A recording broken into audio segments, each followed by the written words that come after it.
Well, we'll continue with our discussions.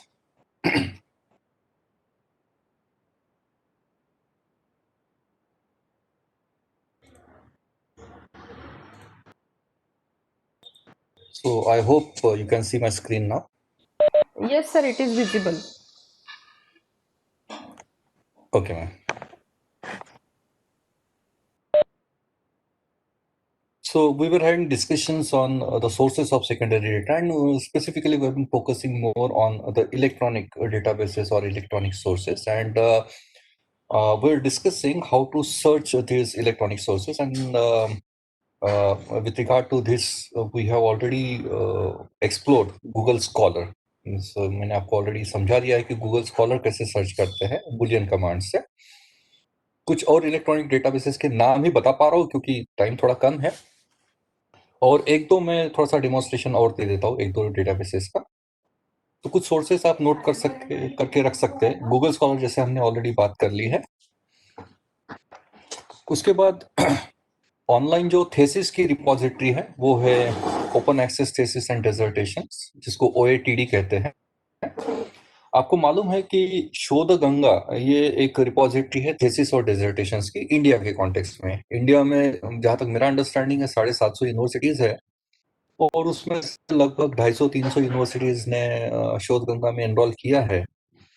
और उनके thesis जो है, उन यूनिवर्सिटीज के थेसिस जो है वो आपको शोध गंगा पे मिल जाते हैं PDF फॉर्म में, डाउनलोडेबल फॉर्म में, और ओपन एक्सेस है, यानी फ्री एक्सेस है. उसके लिए आपको कोई लॉगिन या फिर कुछ फीस वगैरह की जरूरत नहीं होती है. और उसी तरीके से आपको अगर इंटरनेशनल कॉन्टेक्स्ट में थेसिस और डिसर्टेशंस ढूंढने हैं तो you can visit this particular site, open access thesis and dissertations, जो आपकी स्क्रीन पे दिख रहा है. OATD सेकंड नंबर की ये लिंक जो दिख रही है, इस पे क्लिक करेंगे आप तो you will get down over here. This is the home page, and as you can see 5 lakh के ऊपर थीसिस है यहाँ पे. और यहाँ पे आप आपके जो कीवर्ड्स है वो यहाँ आप सर्च कर सकते हो. उसके ठीक नीचे एडवांस सर्च भी दिया है. ये कैसे सर्च करते हैं मैं थोड़ी देर बाद बता रहा हूँ आपको, पर ये भी फ्री ऑफ कॉस्ट है. So you again get some quality thesis over here. जैसे मैंने जस्ट एक कीवर्ड डाल के दिखा था होटल मैनेजमेंट, तो उसको लेके as you can see these are the results and these are your refined search. कि ये डेट वाइज हो या यूनिवर्सिटी वाइज हो या आर्टिकल टाइप वाइज हो, this is what is called as refined search. ये एडवांस सर्च जो दिख रहा है ना, इसके ऊपर क्लिक करके आपको you can refine your search. बाद में ये NDLTD है, network digital library of thesis and dissertation. यहाँ पे भी अच्छे थेसिस मिल जाते हैं. Then open thesis repository. Enlist है, ये आर्टिकल्स और ई बुक्स भी होते हैं इसमें. सो एनलिस्ट के लिए लॉगिन लगता है, पर ये इंस्टीट्यूशनल लॉगिन होता है. मोस्ट ऑफ द कॉलेजेस में ये लॉगिन होता है. आप जिस किसी कॉलेज में उसके लाइब्रेरियन से एक बार बात कर लीजिएगा कि एनलिस्ट या फिर जेगेट का एक्सेस तो सभी कॉलेजेस में जनरली होता है. एनलिस्ट बताया मैंने आपको, और जेगेट, ये दो एक्सेस जनरली अवेलेबल होते हैं. यहाँ पे क्वालिटी जर्नल्स आपको मिलेंगे. बाद में फार्मेसी के लिए ये सबको मालूम है, पबमेड, शोध गंगा जिसकी मैं बात कर रहा था, यहाँ पे आपको ये शोध गंगा है आपका. ओके, शोध गंगा की ये होम पेज है, और यहीं पे आपको दिख रहा है शोध गंगोत्री. ये जो है ये सिनॉप्सिस की रिपोजिटरी है, रिसर्च सिनॉप्सिस की रिपोजिटरी. ये आपको यहाँ मिल जाएगी शोध गंगोत्री में. और शोध गंगा में आपको थेसिस और डिसर्टेशन मिल जाएंगे. और यहाँ पे भी रिफाइन सर्च आप जैसे देख सकते हैं, यहाँ पे सर्च, और स्पेसिफिकली यहाँ पे जाइएगा आप एडवांस सर्च में रिफाइन सर्चिंग के लिए. तो there are several other options. तो ये मैं इतने कम समय में, मेरे ख्याल से लिटरेचर रिव्यू के आपके और सेशंस होंगे, उसमें आपको ये समझा देंगे. इंटरेस्टिंगली शायद आपको ये नहीं मालूम होगा, मैं बता देता हूँ आपको. हमारी नागपुर यूनिवर्सिटी की जो वेबसाइट है वहां से आप ब्राउजिंग कर सकते हो. मैं एक छोटा सा डेमोन्स्ट्रेशन आपको दे देता हूँ.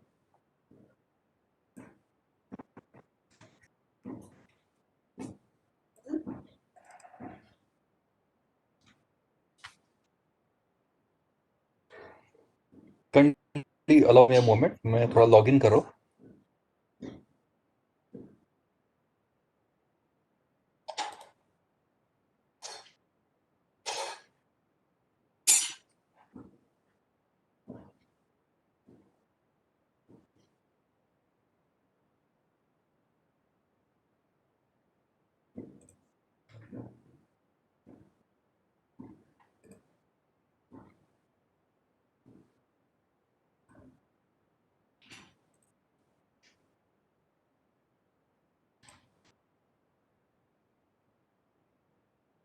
थोड़ा कंफर्म करिए, आपको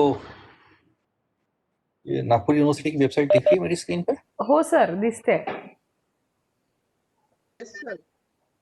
ओके। यहाँ पे ये ई लाइब्रेरी का टैब आपको दिख रहा होगा शायद। ओके। Yes sir. ये ई लाइब्रेरी में आप देख सकते हो कि इतने सारे ऑप्शंस हैं।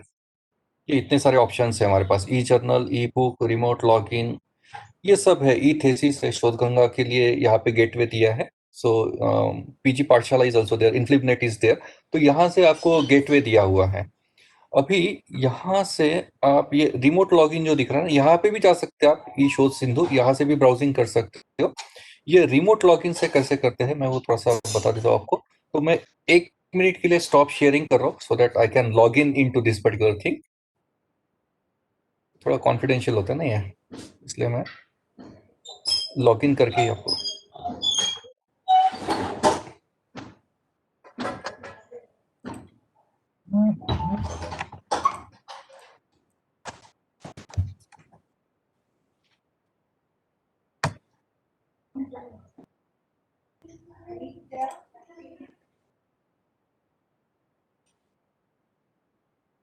So kindly confirm, can you see my screen now? Yes sir. ये मैंने लॉगिन कर लिया है, जो आपको विंडो यस दिख सर. रही थी लाइब्रेरी में लॉगिन किया है मैंने अभी। मेरा लॉगिन आईडी और पासवर्ड, ये आप अगर नागपुर यूनिवर्सिटी में आपने एनरोल किया है पीएचडी के लिए तो ये लॉगिन आपको मिल जाता है। आपको उसके लिए एक प्रोसीजर होती है, वो प्रोसीजर फॉलो करके आपको ये रिमोट लॉगिन आईडी और पासवर्ड ये दोनों मिल जाते हैं। अभी इसका करना कैसे है, लॉगिन करने के बाद आप यहाँ पे पहुंचेंगे। इसके बाद आप देख सकते हो ई बुक्स है और ई जर्नल्स है। तो हम लोग अभी जो बात कर रहे हैं ई जर्नल के सेकेंडरी सोर्सेस की। ये जो दिख रहा है आपको रिसोर्सेस लिस्ट, इसके ऊपर मैं क्लिक कर रहा हूँ। एज यू कैन सी, इनको हम लोग कहते हैं रिपोजिटरीज। ये सब repositories are at your disposal now. Okay. यहाँ से आप देखेंगे जैसे कुछ क्वालिटी है, WOS वेब ऑफ साइंस जिसको हम लोग कहते हैं, उसका पूरा पूरा रिपोजिटरी यहाँ पे है। विले जो फार्मेसी केमिस्ट्री, ये जो रिसर्च स्कॉलर्स है साइंस के, ये यूज करते हैं विले के, तो यहाँ से भी गेटवे है आपको। और ये आपको ये सिंपल एक लॉगिन से आपको ये पूरा एक्सेस मिल जाता है। बाद में एमराल्ड तो आपको मालूम है, एमराल्ड इनसाइट जिसको हम लोग कहते हैं, बहुत ही वर्दी और क्वालिटी आर्टिकल्स यहाँ पे आपको मिल जाएंगे। जेस्टोर एक बहुत ही बढ़िया रिपोजिटरी है और मेरी पर्सनल फेवरेट भी है। यहाँ ऊपर देखेंगे ये जेगेट का एक्सेस है। जेगेट की खासियत ये है कि इंडिया में जो बहुत अच्छी क्वालिटी के रिसर्च हुए हैं ना, वो आपको जेगेट में मिल जाते हैं। इंटरनेशनल है ही, नो डाउट। और ये पूरी जो लिस्ट है, इसमें अगर आपको इंडिया के तगड़े क्वालिटी के अगर रिसर्च जर्नल का एक्सेस लेना है, क्योंकि एक एक पिक्यूलियर मैंने ऑब्जर्वेशन ये देखा है कि सुपरवाइजर जनरली स्कॉलर्स से ये चाहते हैं कि आप दो लेवल पे रिसर्च करो। एक इंटरनेशनल का अलग से सेक्शन में आप साइटेशंस दीजिए, और इंडियन कॉन्टेक्स्ट में आप अलग से साइटेशन दीजिए। तो वो इंडियन ढूंढना थोड़ा डिफिकल्ट जाता है गूगल स्कॉलर से वगैरह, और आते भी है तो अच्छी क्वालिटी के नहीं मिलते। तो वहाँ ये जो है ना जेगेट, यहाँ से आपको इंडिया के जो बेस्ट इंस्टीट्यूशन है, आईआईटीज हो या आईआईएम्स हो या फिर आपके नेशनल लॉ स्कूल्स वगैरह, ये सबके जो है अच्छे क्वालिटी के जो आर्टिकल्स है आपको जेगेट में मिल जाते हैं। ठीक है। तो यहाँ से भी आप ये क्लिक करेंगे तो आपको गेटवे मिल जाता है वहाँ पे, और वो फ्री ऑफ कॉस्ट रहता है। अभी मैं जस्ट आप बाद में स्प्रिंजर आपको मालूम है, एक बेहतरीन रिपोजिटरी अच्छी क्वालिटी की। उसके बाद टेलर एंड फ्रांसिस, ये भी वेल नोन रिकॉग्नाइज्ड है। ऑक्सफोर्ड है यहाँ पे। तो एज यू कैन सी एक सात सात आठ तो बहुत अच्छी क्वालिटी के यहाँ पे आपको डेटाबेसेस मिल जाते हैं। ओके। अभी मैं बात कर रहा हूँ, कोई एक मैं आपको ऑपरेट करके दिखा देता हूँ, जैसे वेब ऑफ साइंस, ये सब फील्ड में अप्लाई हो जाता है, इसलिए मैं ये कर रहा हूँ।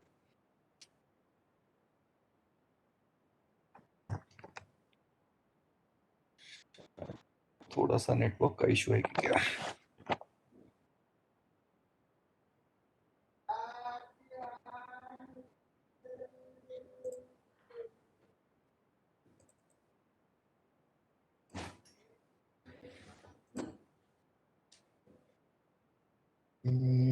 ये स्टोर का देख लेते, वो ओपन नहीं हो रहा है शायद। वो ओएस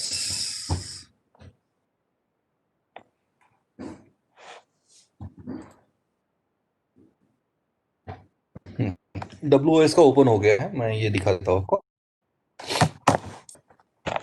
इसमें सर्चिंग कैसे करते हैं।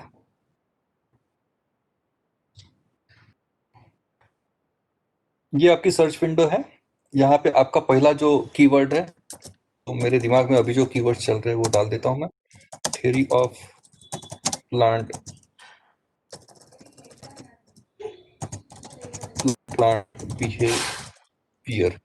अभी यहाँ पे क्या हो रहा है, ये देखो, ये जैसे मैं इंडियन कॉन्टेक्स्ट में या अमेरिकन कॉन्टेक्स्ट जिसको हम लोग कहते हैं, उसमें अगर मैं ये डाल रहा हूँ तो ये स्पेलिंग गलत दिखा रहा है। वैसे ये स्पेलिंग करेक्ट है, पर होता क्या है कि ये बिहेवियर के स्पेलिंग में ये OUR या फिर OR, ये दोनों आ सकता है, और आर्टिकल तो दोनों सेंस में हो सकते हैं ये रिपोजिटरी में। तो हम लोग क्या करते हैं, जहां कहीं भी ये स्पेलिंग का आपको दुविधा है, तो उस वक्त यहाँ तक का स्पेलिंग तो कॉमन है, बिहेवियो तक, और उसके बाद एक तो UR आएगा या फिर सिंपल R आएगा। तो ऐसी दुविधा के लिए हम लोग वाइल्ड कैरेक्टर्स यूज करते हैं, और वो वाइल्ड कैरेक्टर मैं ये यहाँ पे यूज कर रहा हूँ, स्टार। जैसे मैंने यहाँ पे स्टार दे दिया ना, इसका मतलब ये हो गया कि ये WS की रिपोजिटरी में बिहेवियर OUR में भी जो आर्टिकल्स है वो भी मिल जाएंगे मुझे, और OR को लेके भी जो आर्टिकल्स है वो भी मुझे मिल जाएंगे। यहाँ पे फिर से ये हो गया मेरा पहला कीवर्ड, मैंने इसको डबल कोट में डाल दिया। अभी यहाँ पे आपको इस कीवर्ड को लेके क्या चाहिए, इस कीवर्ड को लेके यहाँ पे ड्रॉप डाउन में आप देखेंगे, इस ये कीवर्ड मुझे टाइटल में ही चाहिए, तो मैं ये टाइटल सिलेक्ट कर लूंगा। में ये कीवर्ड के टाइटल वाले ही आर्टिकल मुझे चाहिए, तो मैंने ये ले लिया। अभी मुझे देना है दूसरा कीवर्ड, तो मैं क्या करूंगा, यहाँ पे नीचे दिख रहा है ऐड रो, ये ऐड रो पे मैं क्लिक कर रहा हूँ। यहाँ पे आ गए आपके बुलियन कमांड्स, ये देख रहे हैं आप।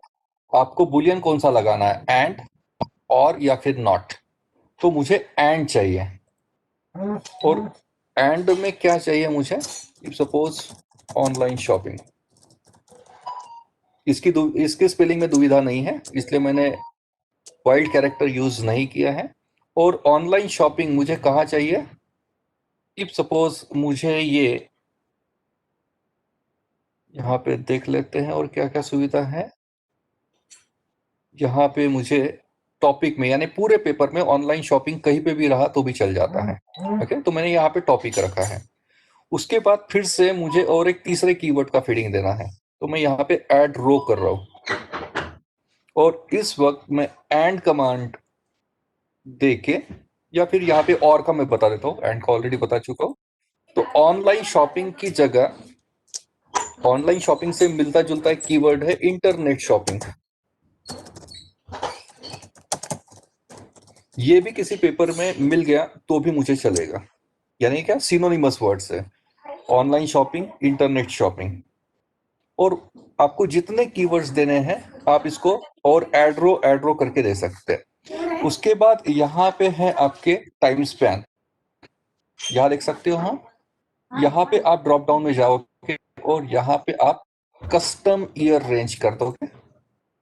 तो यहाँ पे आप कस्टम, यानी पिछले, सपोज मुझे 10 साल के ही चाहिए, 2011 से लेके 2020 तक।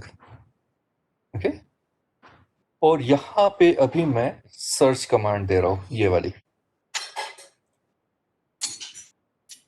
लेटेस्ट चेक कि कितने रिजल्ट्स आते हैं।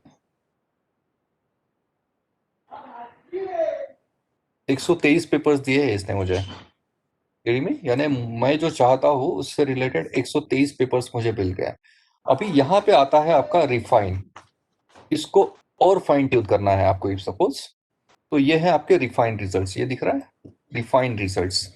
यहाँ पे आपके पब्लिकेशन ईयर का तो हमने ऑलरेडी दे दिया है, 2010 से 2020, तो आपको ईयर वाइज ब्रेकअप मिल गया है। 2020 के 12 पेपर है वो 123 में, 2019 के 7 है, 2018 के 13 पेपर्स है, 2017 के 9 है, 20वें।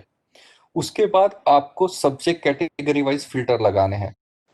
तो मैं तो बिजनेस मैनेजमेंट वाला हूँ, तो आप देख सकते हैं कि बिजनेस मैनेजमेंट से रिलेटेड वो कीवर्ड को लेके 34 पेपर्स है, ये मुझे चाहिए। उसके साथ साथ बिजनेस भी है और मैनेजमेंट के 9 पेपर्स है, ये भी मैं सिलेक्ट कर रहा हूँ। उसके बाद यहाँ मोर ऑप्शंस है सब्जेक्ट के। ओके, यहाँ मोर सब्जेक्ट्स है, यहाँ पे जाके एक लंबी लिस्ट आती है, उसमें से आप सिलेक्ट कर सकते हो। उसके बाद मैम मुझे जब भी पूछ रही थी कि आपका डॉक्यूमेंट टाइप या आर्टिकल टाइप कैसे सिलेक्शन होगा, तो आप देख सकते हो कि यहाँ पे आप आर्टिकल जो है वो 119 है। ओके, आपको कॉन्फ्रेंस प्रोसीडिंग्स चाहिए तो वो भी यहाँ पे है। मीटिंग एब्स्ट्रैक्ट की आपको जरूरत नहीं है, करेक्शन की जरूरत नहीं है, तो ये आप स्किप कर सकते हो। इसके बाद यहाँ पे मोर रिफाइंड ऑप्शन है, यहाँ पे जाके आप रिव्यू आर्टिकल वगैरह का वो फंक्शंस होंगे कुछ इसमें। बाद में इंस्टीट्यूशन वाइज या यूनिवर्सिटी वाइज अगर आपको फाइन ट्यूनिंग करनी है, रिफाइन करना है, तो यहाँ से आप कर सकते हो। और ये सब होने के बाद मैं इसको अभी रिफाइन सर्च देता हूँ।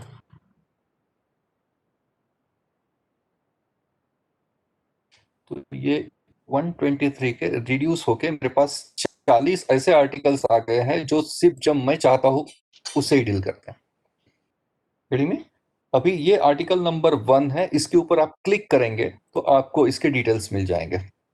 इसका एब्स्ट्रैक्ट मिल जाता है यहीं पे, मैंने जस्ट क्लिक किया है, एज यू कैन सी। सबसे इंपॉर्टेंट चीज है ये डीओआई।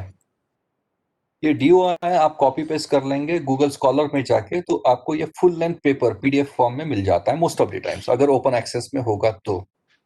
आप देख सकते हैं यहाँ पे एब्स्ट्रैक्ट है, ये एब्स्ट्रैक्ट पढ़ के आपको पता चल जाता है कि आपके काम की कितनी चीजें हैं इसमें। As you can see keywords highlight हो चुके, इंटरनेट शॉपिंग को लेके मैं जो चाह रहा था वो तो चीज यहाँ पे दिख रही है मुझे। परचेस इंटेंशन ये भी मैं चाह रहा था एक्चुअली, ये भी है इसमें।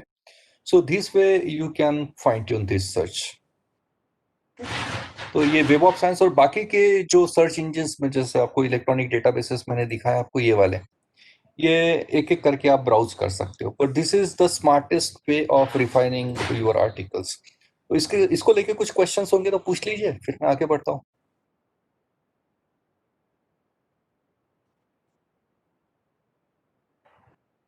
सर मुझे एक क्वेश्चन था। हेलो। हाँ मैम। हाँ मैडम। अ, अगर हम इमरान पे जाके कोई सर्च करना चाहते हैं तो वो आपको लॉगिन करने के लिए बोलते हैं, और वहाँ हाँ। पे हाँ, हम अपनी सब इंफॉर्मेशन देने के बाद भी जब हम सर्च करते हैं तो वहाँ से कुछ आर्टिकल्स ओपन नहीं होते, तो क्या करना चाहिए? नहीं, ओपन एक्सेस में नहीं है तो उसके लिए इथिकल वे तो कोई नहीं है मैडम। उसके ओके, लिए लेकिन वो आप क्या कहते हैं, अगर आपको ये पेपर सर्च करना है या आपको ये फुल टेक्स्ट में देखना है तो आप लॉग इन करिए। तो ये लॉगिन ही तो है मैडम, मैंने जो ये अभी बताया ना, ये हम्म। लॉगिन ही तो है, नहीं, जैसे यहाँ पे। वहाँ पे क्या होता है कि हमारी सब इंफॉर्मेशन वो ले लेते हैं, आपका इंटरेस्ट भी ले लेते हैं, आप कौन से सब्जेक्ट में काम कर रहे हो वो सब कुछ वो इंफॉर्मेशन लेते हैं। उसके बाद भी नहीं वो नहीं, वहां से लॉगिन पेपर। करिए सर। नहीं नहीं, ओके। वहां से लॉगिन मत करिए, यहाँ से करिए। ये ऑफिशियल रिपोजिटरीज है ना, ये यूनिवर्सिटी ने इसके लिए पैसे भरे हैं मैडम। ओके। ओके। अभी तो हम ये वहाँ सब पे। पेड है। ठीक है, ठीक है। तो जहाँ पे पेड है वहीं से वो ओपन होगा। Paid in the sense this is official login madam. ये विंडोज है, ये ओके। गेटवे, ये रिपोजिटरी जिसको कहते हैं, ये गेटवे है मैडम, यहाँ से जा सकते हैं आप। ठीक है सर।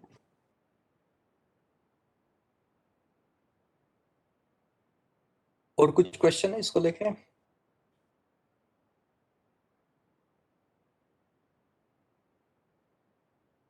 ठीक है, मैं नेक्स्ट टॉपिक पे मूव हो रहा हूँ।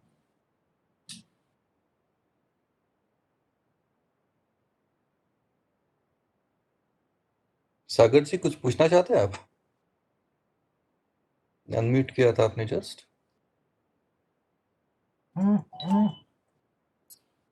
Sir, can you let me know about Sci-Hub? Sir वो बात नहीं करनी चाहिए। स्काई हब है, वहां से आप फुल लेंथ पेपर्स डाउनलोड कर सकते हो, पर वो कितना इथिकल है I am not sure about that sir.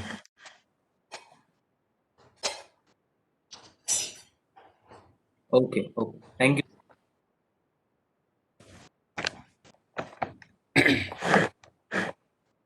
Sir. Hello. हाँ मैडम।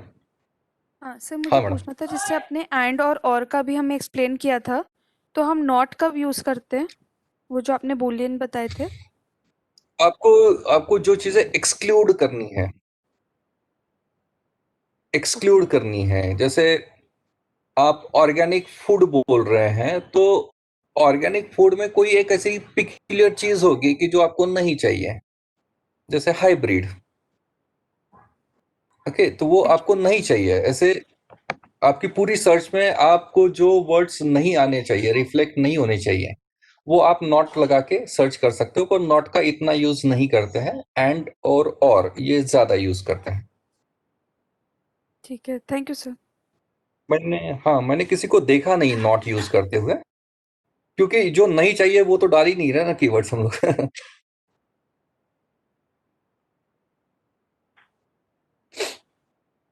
वेल, ये नागपुर यूनिवर्सिटी का जो मैंने आपको दिखाया था, ये ई लाइब्रेरी में ये ई जर्नल ई शोध सिंधु ऊपर में दिख रहा है, वहां से भी आप ब्राउजिंग कर सकते हो। एज यू कैन सी, ये शोध सिंधु का गेटवे है जो नागपुर यूनिवर्सिटी की वेबसाइट से आपको मिल जाएगा।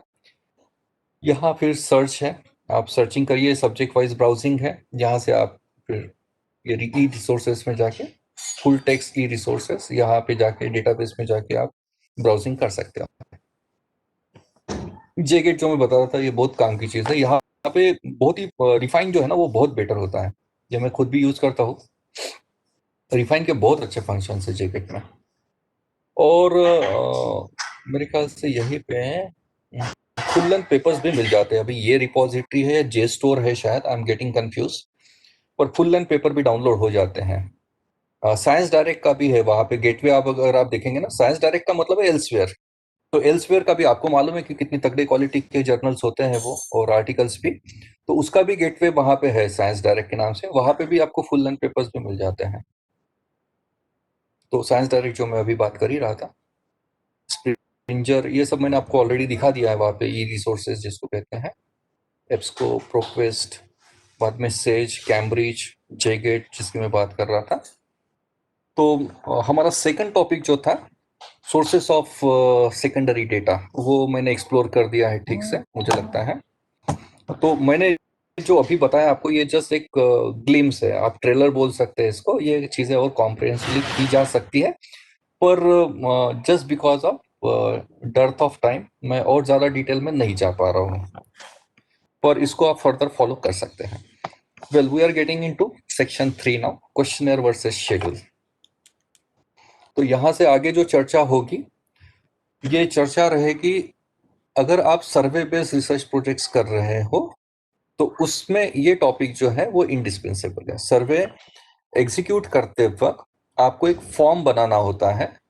वो फॉर्म दो प्रकार का हो सकता है, एक आपका क्वेश्चनर या फिर शेड्यूल। ओके, तो इससे सर्वे फॉर्म, तो ऑब्वियसली ये अभी थर्ड सेक्शन और फोर्थ सेक्शन जो मैं बात करूंगा, ये उनके लिए ज्यादा काम का है जो लोग सर्वे बेस्ड रिसर्च प्लान कर रहे हैं। पर आप सर्वे बेस्ड नहीं कर रहे तो प्लीज डिस्कनेक्ट मत होइए अभी, क्योंकि कुछ इंपॉर्टेंट चीजें मैं आपको ऐसी बता रहा हूँ अभी कि जो शायद सभी डिसिप्लिन के सब्जेक्ट्स के रिसर्च स्कॉलर्स को काम में आ जाएगी। तो कुछ इनपुट्स कॉमन होके नो डाउट, पर एंटायर ओरिएंटेशन जो है ये टॉपिक नंबर 3 और टॉपिक नंबर 4 का, ये सर्वे बेस्ड रिसर्च की तरफ है। तो आपको भी मालूम है कि सर्वे बेस्ड रिसर्च प्रोजेक्ट में हम लोग एक फॉर्म तैयार करते हैं जिसको हम लोग सर्वे फॉर्म या फिर क्वेश्चनर कहते हैं।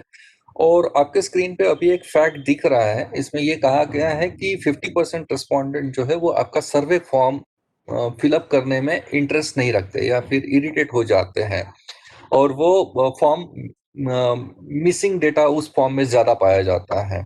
भले ही यहाँ पे ये तो फैक्ट्स एंड फिगर्स है, जो मुझे एक पर्टिकुलर आर्टिकल में उस दिन पढ़ रहा था उसमें मुझे ये दिखा, पर एक्चुअली रियलिटी की अगर बात करें, मेरा जो ऑब्जर्वेशन है ये आंकड़ा और गहरा है। लगभग 80 से 90% रिस्पोंडेंट नहीं चाहते कि वो खुशी से किसी का सर्वे फॉर्म भरे, और वो जब आप फिलअप करना शुरू कर देते हो तो at one particular moment of time you get frustrated, और आपको लगता है कि यार ये इतना लेंदी और ये इतने डिटेल्स क्यों पूछ रहे हैं, that is why you hours of filling up those particular forms. और आपको मालूम है कि कोविड की जो सिचुएशन है इसमें कितने सारे गूगल फॉर्म आपने ही फिलअप किए होंगे, and most of the time you get irritated कि यार इतना सारा। मैं रिसेंट मेरी केस बता रहा हूँ, मैं तो एक्चुअली मेरे पास कोई भी सर्वे फॉर्म आता है तो मैं बहुत ही हैप्पीली उसको फिलअप कर लेता हूँ, क्योंकि मैं रिसर्च ट्रेनर हूँ, तो रिसर्च स्कॉलर्स की मदद करना मैं मेरी एक रिस्पॉन्सिबिलिटी समझता हूँ, और मैं चाहता भी हूँ कि अगर मैं थोड़ा भी कंट्रीब्यूट कर सकूँ।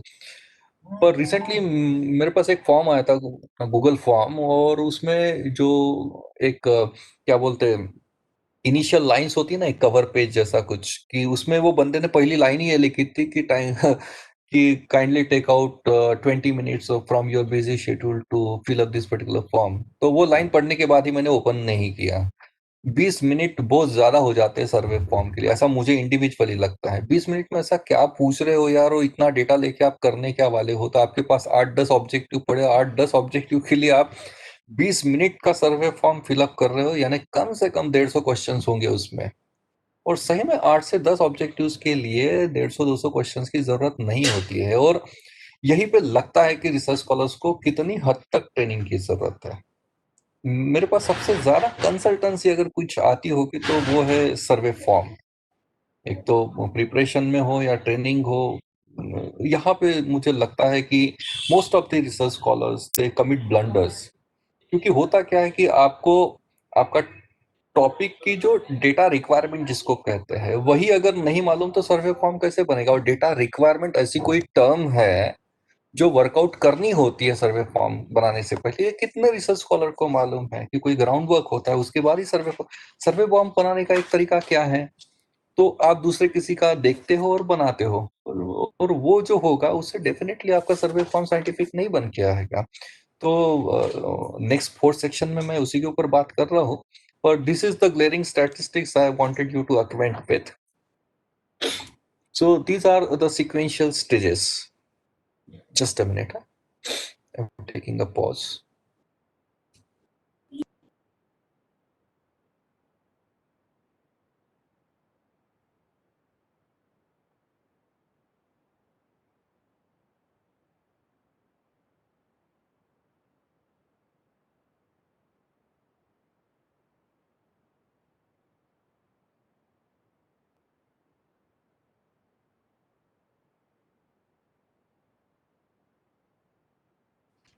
Well, we'll continue. So these are the sequential steps that we typically follow while conducting a survey-based research project. तो ये मैंने थोड़ी देर पहले ब्रीफ कर ही दिया था आपको। टॉपिक सिलेक्शन, देन उसके बाद आपका प्रॉब्लम डेफिनेशन, उसके बाद ऑब्जेक्टिव्स, हाइपोथेसिस फॉर्मुलेशन का पार्ट, उसके बाद रिसर्च डिजाइन। अगर आप सर्वे बेस्ड रिसर्च प्रोजेक्ट कर रहे हो तो then immediately after that you are suppose to work on designing your questionnaire और सर्वे फॉर्म। उसके बाद फिर रिलायबिलिटी वैलिडिटी टेस्टिंग पार्ट जो हम लोग कल बात करने वाले पूरे 3 घंटे। उसके बाद फिर सैम्पलिंग से रिलेटेड डिसीजन जो मैं मेरा नेक्स्ट जो डे रहेगा, यानी थर्ड सेशन जो रहेगा मेरा सैम्पलिंग पे रहेगा। उसके बाद फिर डेटा कलेक्शन, फिर एनालिसिस और रिपोर्ट राइटिंग। तो ये स्लाइड मैं इसलिए दिखा रहा हूँ क्योंकि आपका जो मेंटल मैप है वो क्लियर हो जाए कि जो टॉपिक हम लोग डिस्कस कर रहे हैं पूरी एंटायर रिसर्च प्रोसेस में कहाँ बैठता है। तो ऑब्वियसली आप जब सर्वे कर रहे हो तो सर्वे फॉर्म आप बनाओगे, ओके। और वो सर्वे फॉर्म यानी ही आपका एक तो क्वेश्चन हो सकता है या फिर आपका इंटरव्यू शेड्यूल जिसको कहते हैं वो है। और इसका रिलीवेंस जो है ये सर्वे बेस्ड रिसर्च प्रोजेक्ट्स में ज्यादा है। ये दोनों डॉक्यूमेंट्स है।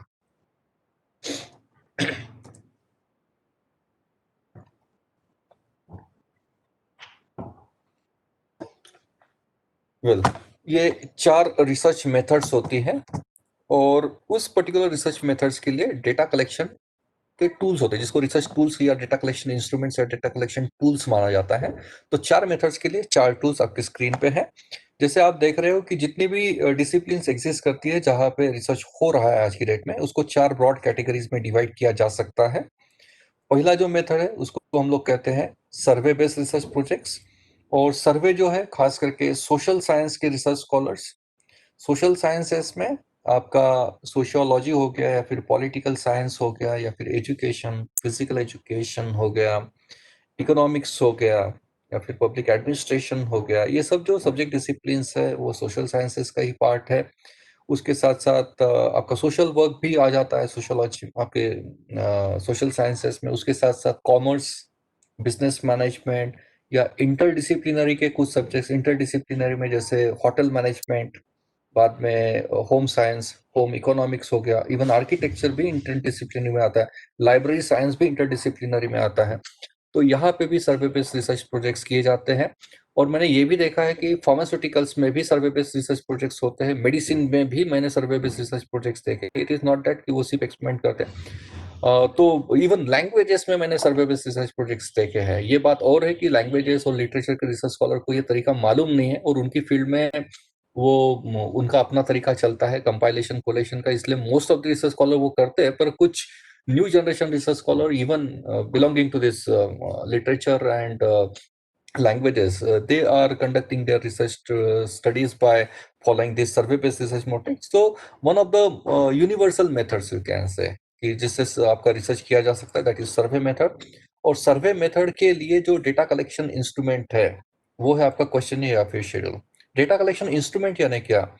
ये होगी आपकी मेथड कि आप मेथड क्या फॉलो कर रहे हो, तो सर्वे करने वाले. और सर्वे करने के लिए आप डेटा कलेक्शन का टूल, डेटा जनरेट किस चीज से आप करोगे, तो ऑब्वियसली वो जो फॉर्म रहेगा उसी को हम लोग क्वेश्चन या फिर शेड्यूल कहते हैं. दूसरा जो मेथड है जो बहुत ज्यादा प्रीडोमिनेंट है खास करके टेक्नोलॉजी और मेडिसिन फील्ड में या life sciences in general you can से, तो वहां पे generally experiment based research projects, technology, science और आपकी मेडिसिन, इसमें खास करके एक्सपेरिमेंट बेस्ड रिसर्च प्रोजेक्ट्स किए जाते हैं.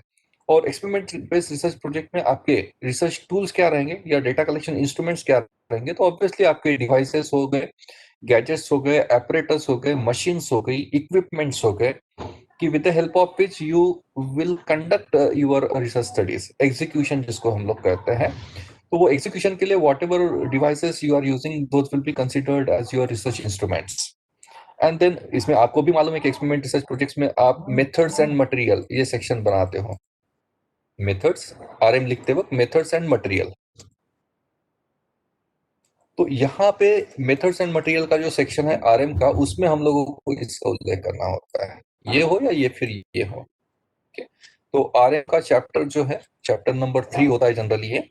और इसमें 3.1 से लेके 3.8 तक एक ऐसा फ्रेमवर्क है. और ये 3.1 में क्या लिखना है, 2 में क्या लिखना है, 3.8 में ऐसे इस तरीके से क्या लिखना है, ये सब प्री डिसाइडेड गाइडलाइंस है. और इसको कहते हैं साइंटिफिक राइटिंग. Scientific writing. और ये एक ऐसा एरिया है कि जो रिसर्च स्कॉलर्स को अभी भी एक्सपोज नहीं हुए हैं. तो मुझे लगता है कि थेसिस राइटिंग हो, सिनॉप्सिस राइटिंग हो, या फिर ये आपका रिसर्च आर्टिकल कैसे लिखते हैं उसके फॉर्मेट्स होते हैं. आपको मालूम है कि शायद IMRD नाम का फॉर्मेट होता है आपके इंपेरिकल पेपर का. ये जब तक आपको नहीं मालूम, ये 1979 में बना है, जस्ट टू रिमाइंड यू. और हम लोग है 2021 में. अगर 2021 में आप रिसर्च आर्टिकल लिख रहे हो और आपको 1979 में जो फॉर्मेट बना हुआ है यही नहीं मालूम, तो फिर शायद हम लोगों का रिसर्च पेपर अच्छी क्वालिटी के जर्नल में एक्सेप्ट नहीं हो रहा है. उसका कारण ही ये है कि आपको कन्वेंशन से नहीं मालूम है कि आपका पेपर फॉर्मेट में नहीं है. तो it will, even if quality अच्छी तो फिर भी वो एक्सेप्ट नहीं होगा, because you are not aware about the conventions, the rules and procedures. So ये एक ऐसा डिसिप्लिन है जिसके ऊपर ट्रेनिंग की जरूरत है. तो जैसे मैं आरएम की बात कर रहा था, आरएम का चैप्टर लिखते कैसे, तो ये फ्रेमवर्क है आपका. जब तक ये नहीं मालूम होगा आप आरएम लिखेंगे कैसे, रिपोर्ट कैसे करेंगे, इंपॉर्टेंटली आपने मेथोडोलॉजी क्या फॉलो की है उसका रिपोर्टिंग आपको करना होता है. पर जनरल ऑब्जर्वेशन क्या है, आरएम के चैप्टर में रिसर्च स्कॉलर जो अनट्रेंड है वो क्या लिखते हैं, आरएम की पूरी किताब यहाँ पे कॉपी पेस्ट करते हैं कि रिसर्च की डेफिनेशन क्या है, रिसर्च डिजाइन की डेफिनेशन क्या है, कितने प्रकार के रिसर्च डिजाइन होते हैं. This is not at all expected. You are not writing a book, you are writing research methodology, the methods that you have followed to conduct your own research study. That is what you are supposed to report in this particular chapter or in this particular section. But untrained research scholars, they are typically unaware about all these things. और जो quality की बात होती है ना कि यार quality quantity तो बहुत हो रही है कि एक साल में 1000 PhD अवार्ड हो रही है, पर व्हाट अबाउट क्वालिटी, क्वालिटी आएगी कहाँ से, when you start working on all this minuscule aspects individually, then you will be able to achieve quality. Part apart, तो मैं बात कर रहा था आपके आरएम के चैप्टर में आपको रिसर्च मेथड्स और रिसर्च टूल्स का मेंशन करना अपेक्षित होता है. और उसमें ये 4 में से आपने कौन सा यूज किया है वो उल्लेख करना होता है. ठीक है. तीसरी मेथड जो है वो है ऑब्जर्वेशन बेस्ड रिसर्च स्टडी. खास करके आपके बिहेवियरल साइंसेज जिसको हम लोग कहते हैं, उसमें इस तरीके से रिसर्च किए जाते हैं. साइकोलॉजी हो या फिर ऑर्गेनाइजेशनल बिहेवियर हो, बिजनेस मैनेजमेंट का, जिसमें ऑब्जर्वेशन बेस्ड रिसर्च स्टडीज की जाती है. और ऑब्जर्वेशन बेस्ड रिसर्च स्टडीज में जो रिसर्च इंस्ट्रूमेंट हम लोग यूज करते हैं वो है शेड्यूल. और एक फोर्थ मेथड है जिसको कहा जाता है सेकेंडरी डेटा स्टडी, या इसको एक्सप्लोरेटरी स्टडीज भी कहा जाता है. ये डिजाइन का पार्ट है एक्चुअली. 3 डिजाइन होते हैं, एक्सप्लोरेटरी, डिस्क्रिप्टिव और कॉजल. तो एक्सप्लोरेटरी ये बेसिकली सेकेंडरी डेटा स्टडीज कहलाता है, और यहाँ पे लैंग्वेजेस, लिटरेचर, बाद में ह्यूमैनिटीज के कुछ सब्जेक्ट जैसे हिस्ट्री हो गया, ज्योग्राफी हो गया, आर्कियोलॉजी हो गया, यहाँ पे खास करके जो रिसर्च इंस्ट्रूमेंट्स यूज किए जाते हैं वो है रिकॉर्ड्स बेसिकली, या जो मैं अभी थोड़ी देर पहले प्राइमरी सोर्स, सेकेंडरी सोर्स की बात कर रहा था, वो हम लोग यूज करते हैं आपका डेटा कलेक्शन टूल्स करके। आपका डेटा कौन है, तो ओरिजिनल दासबोध जो है रामदास स्वामी जी का, that will be considered as your primary source, और उस दासबोध पे जितने भी रिसर्च स्टडीज ऑलरेडी हो चुकी है, that will be considered as your secondary source. So this will be your research sources, okay, the sources of your literature. So this is the entire framework. अभी बात हो रही है कि क्वेश्चनियर और शेड्यूल ये प्रीडोमिनेंटली जाता है सर्वे बेस्ड रिसर्च प्रोजेक्ट्स में और ऑब्जर्वेशन बेस्ड रिसर्च स्टडीज में. तो अगर आप सोशल साइंसेस, बाद में बिजनेस मैनेजमेंट, कॉमर्स और इंटरडिसिप्लिनरी सब्जेक्ट्स के रिसर्च स्कॉलर्स है, तो फिर आप लोगों को सर्वे करना is the most obvious option you can से. और सर्वे करते वक्त हम लोगों को जो रिसर्च इंस्ट्रूमेंट यूज करना है, दैट इंस्ट्रूमेंट और that document is considered as questionnaire और शेड्यूल. तो अभी हम लोग जाते हैं इन दोनों की डेफिनेशंस पे, और उसके बाद जाएंगे हम लोग इसके प्रिपरेशन पे.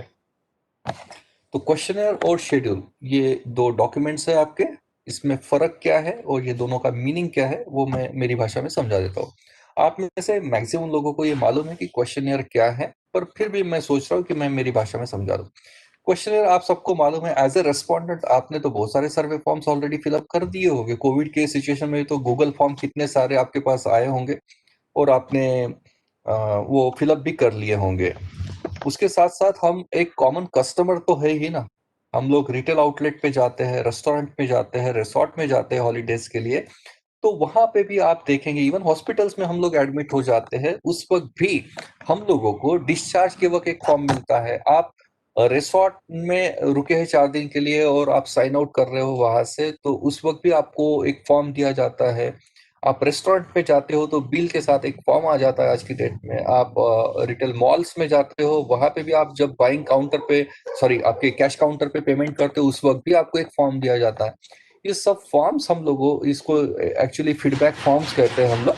तो feedback form is a type of question, और आप भी देखेंगे कि उस पर्टिकुलर फॉर्म में आपकी एक तो पर्सनल डिटेल्स ली जाती है, और उसके बाद आपका फीडबैक इन द सेंस कि कुछ वहां पे क्वेश्चंस होते हैं जो अलग अलग तरीके के होते हैं.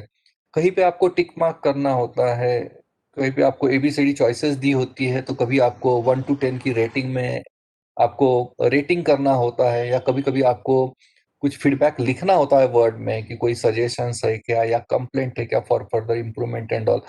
तो आप देखेंगे क्वेश्चनर एक फॉर्म है, एक डॉक्यूमेंट है जिसमें pre defined set of questions है. कीवर्ड यहाँ पे है प्री डिफाइंड क्वेश्चंस. कि क्वेश्चन जो है वो ऑलरेडी वर्कआउट किए हुए हैं, जो प्री डिफाइंड है कि पूछना क्या है. ये एक डॉक्यूमेंट है, मैं क्वेश्चनर के बारे में बता रहा हूँ. ये एक डॉक्यूमेंट है जिसको हम लोग सर्वे फॉर्म कहते हैं, और यहाँ पे क्वेश्चन जो है वो प्री डिफाइंड है. ओके, ये डॉक्यूमेंट एक तो प्रिंटेड फॉर्म में होता है या फिर ये डिजिटल फॉर्म में भी हो सकता है, जैसे गूगल फॉर्म हो गया. बाद में there are predefined sets of questions you can say. वो क्वेश्चंस वेल स्ट्रक्चर्ड और ऑर्गेनाइज्ड होते हैं. Well structured predefined set of questions you can say, well structured questions होते हैं, और वो एक लॉजिकल सीक्वेंस में अरेंज किए जाते हैं. और ये अलग अलग टाइप के क्वेश्चंस हो सकते हैं. ये सब इश्यूज ध्यान में रखते हुए जब एक फॉर्म क्वेश्चंस के फॉर्म में प्रेजेंट किया जाता है, that particular document is considered as a questionnaire और nothing new about it. The only thing that I did, मैंने आपको जस्ट पर्सपेक्टिव दे दिया. इसी पर्टिकुलर फॉर्म को हमने देखा है, महसूस किया है, बनाया भी होगा शायद, या फिर फॉर श्योर हम लोगों ने फिलअप तो किए हैं ये. So this is a document, और मैंने सोचा कि रिसर्च के सेंस में these are the keywords which may define this particular document, the definition of this particular document. So this is what I have already explained you. It's a source of your primary data. हम लोग primary data collection instrument इसको कहते हैं, सर्वे form को, और ये सर्वे based research projects में predominantly use होता है। ये भी कीवर्ड मैंने यूज कर लिया ऑलरेडी। ये pre design set of questions होते हैं, एक पर्टिकुलर फॉर्मेट या स्ट्रक्चर में फ्लो होते हैं, अलग अलग प्रकार के क्वेश्चंस उसमें दिखते हैं। ये प्रिंटेड या फिर डिजिटल फॉर्म में अवेलेबल होता है। उसके बाद आता है सेकंड प्रकार का डॉक्यूमेंट, वो है शेड्यूल। थोड़ा सा क्लियर कर देता हूं मैं। शेड्यूल भी एक डॉक्यूमेंट है।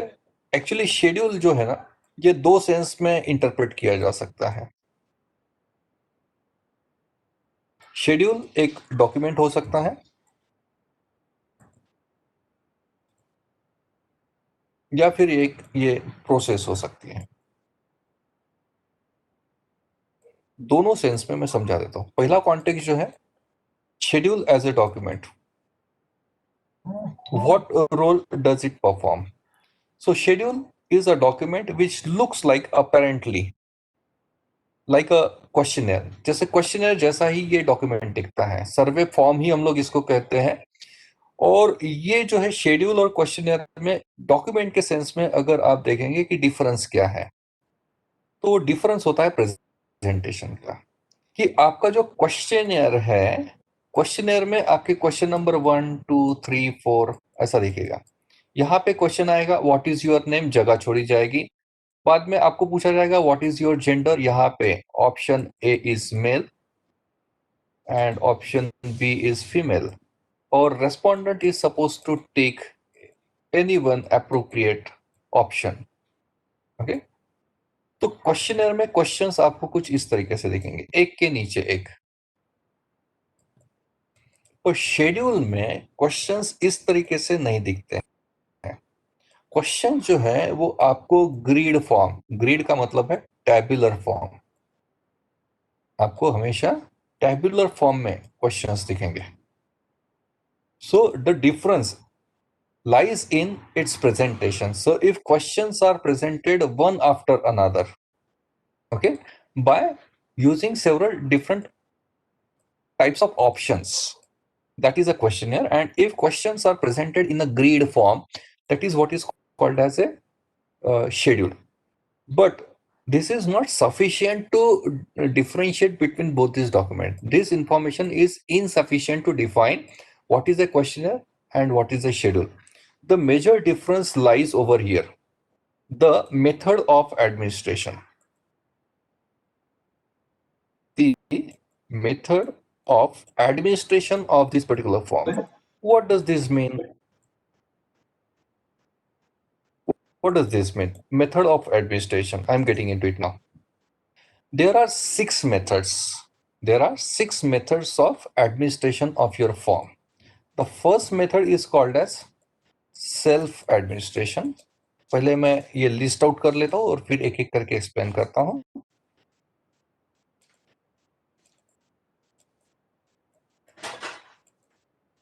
There are 6 methods. The first one is self administration. The second method is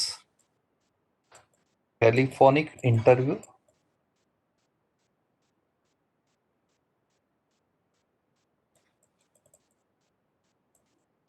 Then the third method is mail. Fourth method is electronic mail. Fifth method is appointment of surveyors.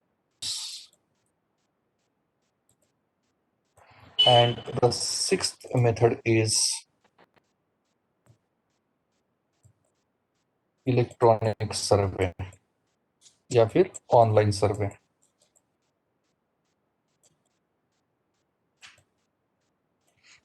समझा देता हूं मैं। पहला जो है वो है सेल्फ एडमिनिस्ट्रेशन। सेल्फ एडमिनिस्ट्रेशन का मतलब है कि आपने एक सर्वे फॉर्म तैयार किया, आप रिसर्च स्कॉलर हैं और आपने वो सर्वे फॉर्म तैयार करने के बाद आप खुद ही वो फॉर्म रिस्पोंडेंट तक लेके गए। ओके, आपका जो टारगेट पॉपुलेशन है जिनसे आपको ये सर्वे फॉर्म फिलअप करा लेना है, ये फॉर्म आपने खुद बनाया और आप खुद ही इंडिविजुअली आपने आपके टारगेट रिस्पोंडेंट को विजिट किया और आपने वहां पे in a face to face conversation interview के फॉर्म में आपने वो सर्वे जो है वो एडमिनिस्टर किया है, that is what is called as self administration. और ये जो प्रैक्टिस है, ये प्रोसेस से अगर आप डेटा कलेक्ट कर रहे हो तो this process is considered as scheduling. This process is considered as scheduling. मैं थोड़ा सा और एलैबोरेट कर देता हूं। आपने सर्वे फॉर्म तैयार किया और आप खुद वो सर्वे फॉर्म रेस्पोंडेंट के पास लेके गए। Now you and your potential respondent ये आमने सामने है और आपके हाथ में ही वो सर्वे फॉर्म है, आपने वो सर्वे फॉर्म हैंड ओवर नहीं किया है आपके रेस्पोंडेंट को, पर वो प्रिंटेड फॉर्म में आपके पास है और प्री डिफाइंड क्वेश्चंस है, और एक एक करके आप क्वेश्चंस पूछ रहे हो, रेस्पोंडेंट जवाब दे रहा है और वो जवाब आप रिकॉर्ड कर रहे हो फॉर्म में। इस प्रोसेस को हम लोग कहते हैं structured interview. Structured interview. Interviews दो प्रकार के होते हैं, एक होता है स्ट्रक्चर्ड, दूसरा होता है अनस्ट्रक्चर्ड। स्ट्रक्चर्ड का मतलब है कि कौन से सवाल पूछने हैं, कौन से ऑर्डर में पूछने हैं और कितने पूछने हैं।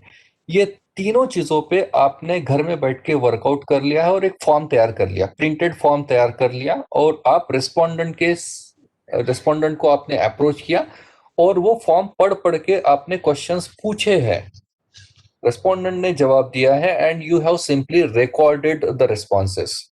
This practice is considered as scheduling, and scheduling is nothing but administering your structured interviews. There is another type of interview that is called as unstructured.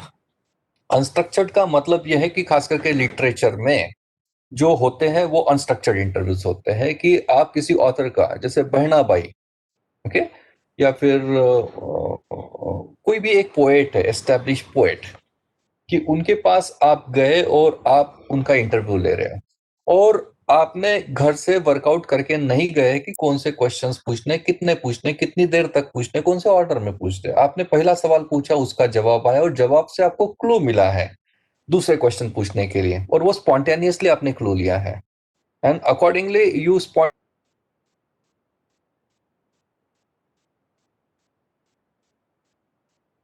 spontaneously prepared the you throw you have accordingly आपको फिर से answer आया और उसी answer से आपने फिर से नया तीसरा क्वेश्चन स्पॉन्टेनियसली पूछ लिया, but over here the questions are not predecided. ऐसे इसको हम लोग कहते हैं अनस्ट्रक्चर्ड इंटरव्यूज। तो what will you write? You will write that it was an open ended interview, या फिर आप इसको अनस्ट्रक्चर्ड इंटरव्यू कह सकते हो, पर आपने वर्कआउट कर लिया कौन से क्वेश्चंस पूछने, कितने पूछने, कौन से ऑर्डर में पूछने, that is what is called structure interview. Structure interview is nothing but your scheduling.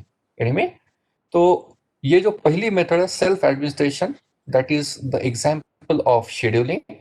और शेड्यूलिंग आपने महसूस किया है, आपको भी मालूम है कि इंडिया में हर 10 साल में सेंसस सर्वे होते हैं, कि अभी 2021 में फिर से होने वाला है इंडिया में ये, और बचपन से हम लोग देखते आ रहे हैं। और सर्वे जो है वो खास करके म्यूनिसिपालिटी के स्कूल टीचर्स होते हैं जो डोर टू डोर जाते हैं in the form of surveyor, और आपने उनको नोटिस किया होगा कि उनके हाथ में एक फॉर्म होता है। इस बार 2021 में तो होने वाला है, you just peep into it, आप जस्ट झांक के देखिए उसको और आपको रियलाइज होगा कि वो फॉर्म जो है it is mostly available in grid form.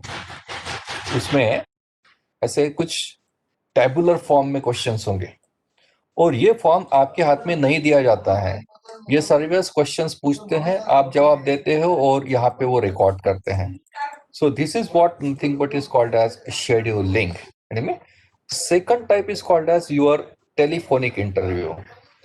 ये भी यहाँ पे भी स्ट्रक्चर्ड अनस्ट्रक्चर्ड दोनों पॉसिबिलिटीज है, पर अगर टेलीफोनिकली आप कर रहे हो और स्ट्रक्चर्ड वे में कर रहे हो, again it will be considered as a sort of scheduling. यहाँ पे सिर्फ physically face to face confrontation नहीं हो रहा है, टेलीफोनिकली हो रहा है, और टेलीफोनिक होने का आपको कारण जस्टिफाई करना होता है। कारण ऑब्वियस होगा कि आप विदर्भ में सर्वे कर रहे हो, तो हर विदर्भ के नूक एंड कॉर्नर में it is not feasible for you to reach.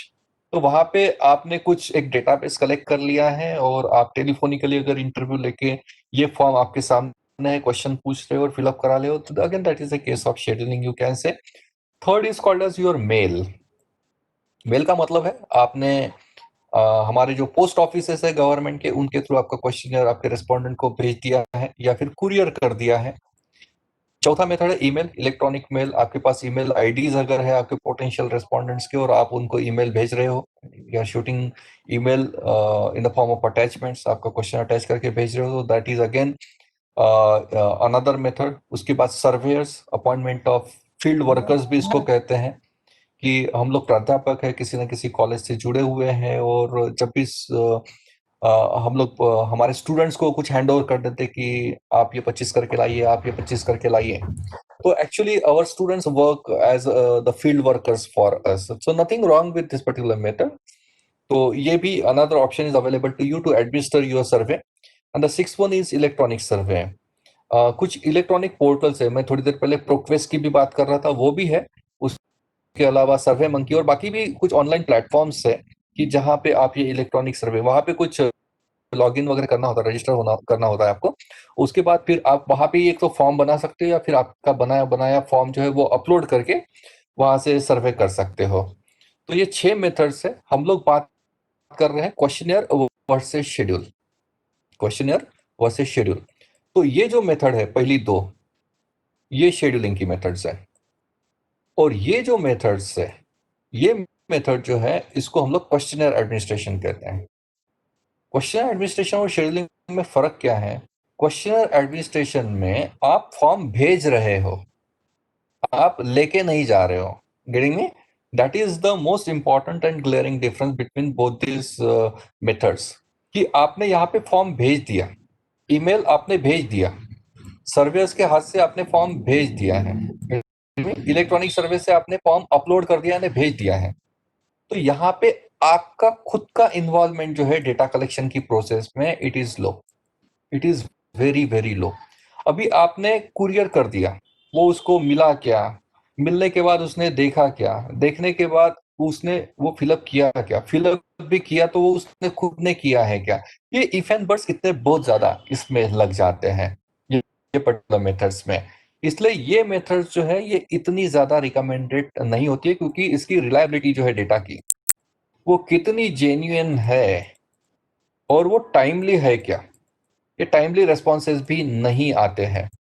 आप आज कुरियर कर देंगे, वो मालूम नहीं कब उसको मिलेगा, कब वो देखेगा, कब फिलअप करेगा। आपको फॉलोअप बहुत ज्यादा लेना होता है। और ये फॉर्म अगर ये मेल या ईमेल के थ्रू वापस भी आ जाते हैं, तो most of the time you will find that there is much of missing data, कि कुछ क्वेश्चंस के जवाब जो है वो दिए ही नहीं है।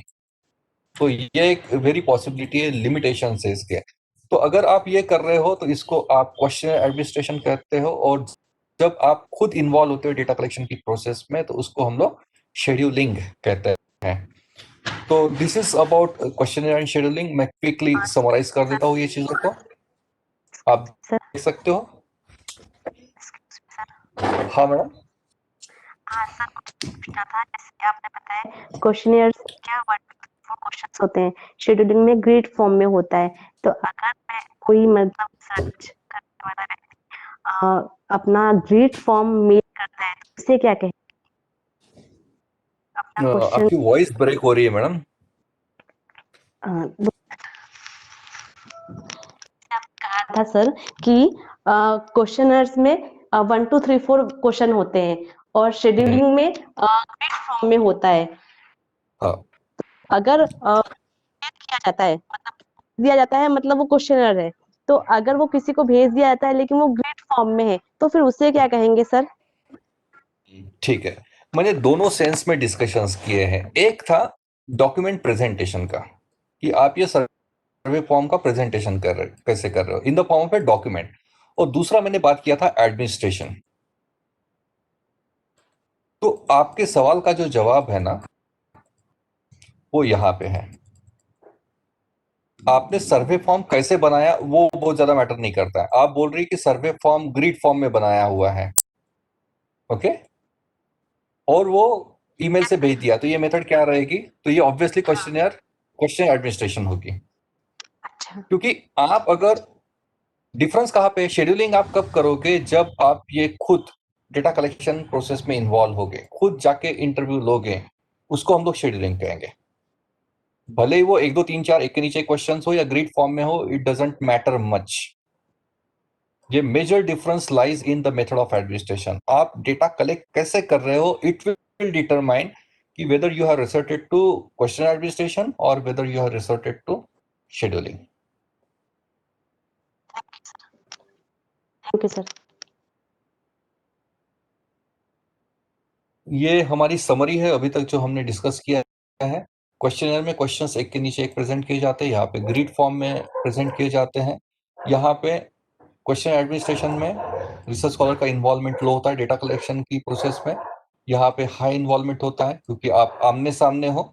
उसके बाद यहाँ पे डेटा जो है रिसर्च स्कॉलर के एब्सेंशिया में जनरेट होता है। आपने मेल भेज दिया, वो जब फॉर्म भर रहा है तो उस वक्त आप वहां पे मौजूद नहीं हो। Data is generated in your absentia और यहाँ पे डेटा आपके सामने ही जनरेट हो रहा है। रियल टाइम डेटा जिसको कहते हैं, ये आपके सामने हो रहा है because you are a part of data generation process. यहाँ पे जो है respondents they filled in the information, यानी फॉर्म जो है वो रेस्पोंडेंट भरते हैं और यहाँ पे फॉर्म रेस्पोंडेंट के हाथ में नहीं दिया जाता है। आप एक एक करके क्वेश्चंस पूछते हो, वो जवाब देता है, आप रिकॉर्ड करते हो। यहाँ पे रेस्पॉन्स रेट जो है it is very very low. यहाँ पे रेस्पॉन्स रेट हाई है। लो और हाई में फर्क क्या है? तो ऑब्वियसली आपका जो शेड्यूलिंग है, यानी टेलीफोनिक इंटरव्यू हो या फिर आपका पर्सनल इंटरव्यू हो, उसमें रेस्पॉन्स रेट इज अबाउट 95%। कि 100 में से 95 लोग, यहाँ पे 100 में से 95 लोग आपके इंटरव्यू को जवाब दे देते हैं। पर यहाँ पे आप मेल हो या फिर ईमेल हो, इसके थ्रू जब आप फॉर्म भेज देते हो तो इसका रिस्पॉन्स रेट यानी वापस आने का जो है परसेंट वो है 6%। ये एक्चुअली 3 to 6% है।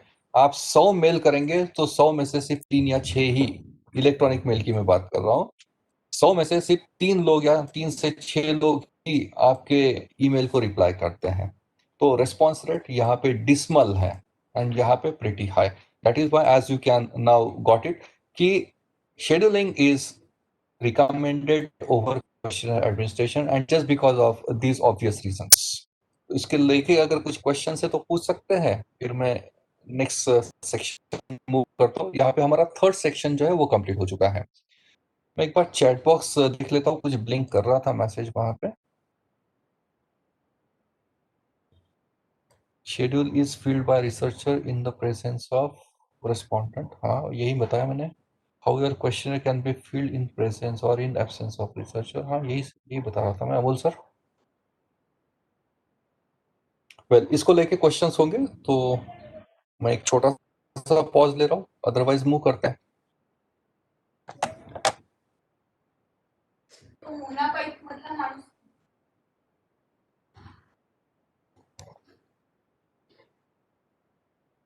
Well, will proceed now. हम लोग जा रहे हैं सेक्शन नंबर 4 में and over here we will have discussions on how to design our questionnaire. Questionnaire बनाते कैसे हैं, ये स्टेप प्रोसेस है, मैं एक एक करके समझा रहा हूँ। We are on step number 1 और ये जो सेक्शन है, आप कोई भी बैकग्राउंड के क्यों ना हो, ये सेक्शन जरूर अटेंड करिए और थोड़ा सा अटेंटिव रहिए। सबके लिए कॉमन इनपुट सही है। ये क्वेश्चन बनाने की बात हो या एंटायर, हम लोगों को ना बेसिकली रिसर्च करते वक्त हमारे रिसर्च के जो वेरिएबल्स है, उस वेरिएबल्स को ऑपरेशनलाइज करना होता है। जब तक वो ऑपरेशनलाइज नहीं होगे आपका रिसर्च आगे नहीं जा सकता है। तो वो करना, ये स्टेप नंबर 1 होती है। फिर वो क्वेश्चन बनाने से संबंधित हो या आपके पूरे के पूरे रिसर्च कंडक्शन की बात हो, तो ये स्टेप नंबर 1 सबके लिए सेम है। तो मैं अभी जो बात कर रहा हूँ ये सबके लिए इंपॉर्टेंट इनपुट्स है, थोड़ा सा ध्यान से सुनेंगे। क्वेश्चनर बनाने से पहले you are suppose to identify your data requirements, कि आपको किस डेटा की जरूरत है। ये जब क्लियर हो जाएगा तब आप बात कर सकते हो इसको एनालिसिस कैसी करनी है।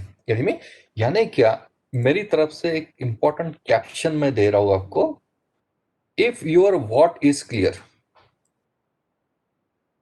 If your what is clear, then how can be discussed.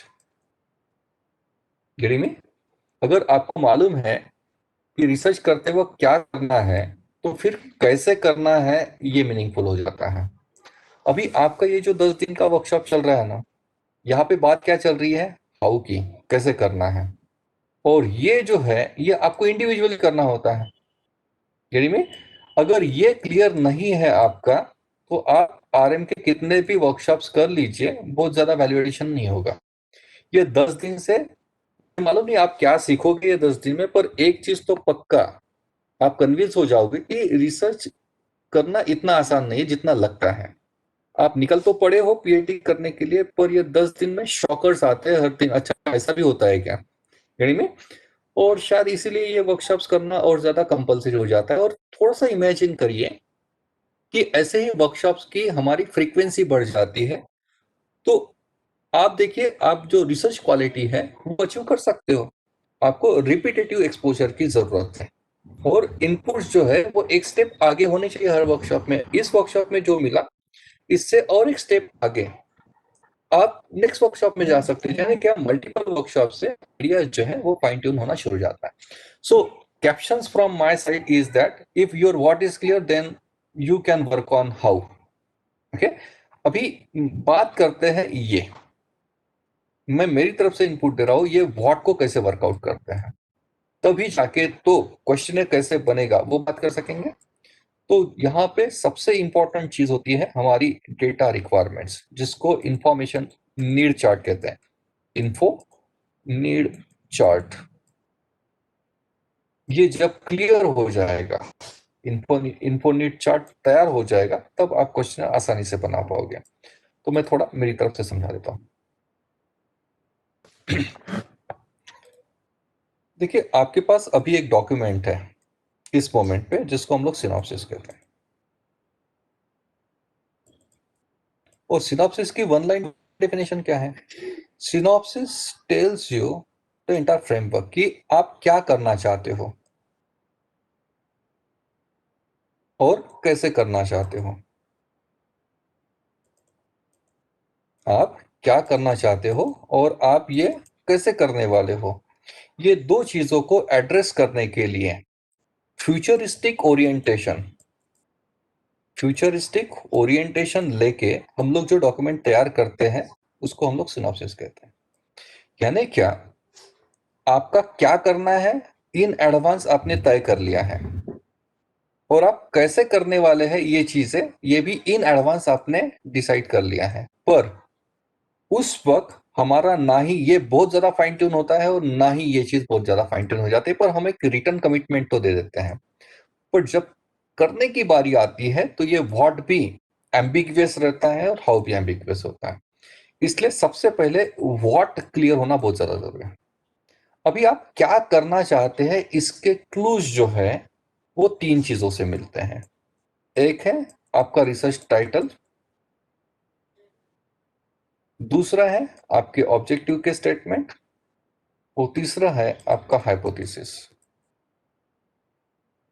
अभी आपका टाइटल बता देता है कि इन इन ब्रॉड सेंस,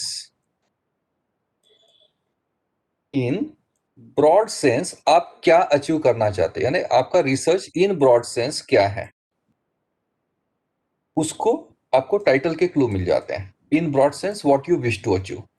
जब आपको भी मालूम है कि टाइटल में वर्ड लिमिट होती है। साइंटिफिक राइटिंग ये डिसिप्लिन अगर गौर से आप ट्रेनिंग लोगे या पढ़ोगे खुद, तो आपको पता चलेगा हर एक चीज के कन्वेंशन बने हैं। टाइटल को लेके ऐसा बोला गया है कि आप 15 से 15 वर्ड के आसपास आपका टाइटल फ्रेम करिए। क्योंकि घर जाके अपना एक बार सिनॉप्सिस देख के आप काउंट कर लीजिएगा कि कितने टाइटल में वर्ड्स यूज किए हैं। सो ये लगभग 15 से 20, उसके ऊपर तो नहीं जाना चाहिए आइडियली, ये रिकमेंडेशन है। और मिनिमम जो है वो 6 वर्ड की लिमिट होती है। यानी क्या 6 से 15 is suppose to be an ideal word limit for framing your title. अभी आपने टाइटल में इतने कंजर्वेटिवली वर्ड यूज किए हैं, इसको अगर आपको एक ले रीडर को समझाना है कि ये ब्रॉड सेंस में आपने ये बोला है, तो इसका मतलब क्या है इन एलैबोरेटेड फॉर्म।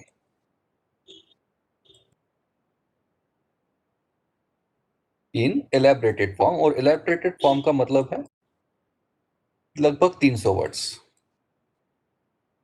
जब आप ये 15 वर्ड को इलेबरेट करके 300 वर्ड्स का एक पैराग्राफ लिखते हो, एक या दो पैराग्राफ्स लिखते हो, constituting all these 300 keywords, this is what is called as your research problem। क्योंकि आज भी आप एक थोड़ा सा सर्वे करेंगे ना, पूछ के देखिए रिसर्च स्कॉलर को कि व्हाट इज रिसर्च प्रॉब्लम, और उनका रिसर्च प्रॉब्लम उन्होंने जो प्रेजेंट किया है, देखिए 5-5, 10-10 पेजेस रिसर्च प्रॉब्लम लिखते हैं, क्या लिखते हैं भगवान जाने। यानी क्या, देखिए हर स्टेज पे ट्रेनिंग की जरूरत है रिसर्च स्कॉलर को। ट्रेनिंग की जरूरत क्यों है कि हमने देखिए नर्सरी से लेके पोस्ट ग्रेजुएशन तक 20 साल एजुकेशन लिया है, और उससे खत्म होने के बाद, पोस्ट ग्रेजुएशन खत्म होने के बाद हम पीएचडी कर रहे हैं।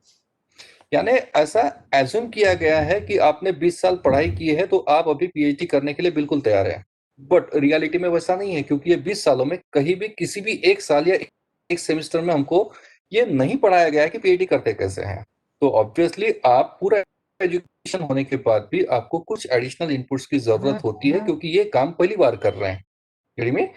तो ये ट्रेनिंग यानी पीजी के बाद एक 2-3 साल की गैप के बाद ही पीएचडी के लिए एनरोल करना चाहिए, और ये 3 साल में आपने सिर्फ प्रिपरेशन करने की जरूरत लगती है। सो दैट ये जो मिनिस्क्यूल एस्पेक्ट्स है ये जब क्लियर हो जाएंगे तो ही पीएचडी जो है वो थोड़ी और मीनिंगफुली और इफेक्टिवली की जा सकती है।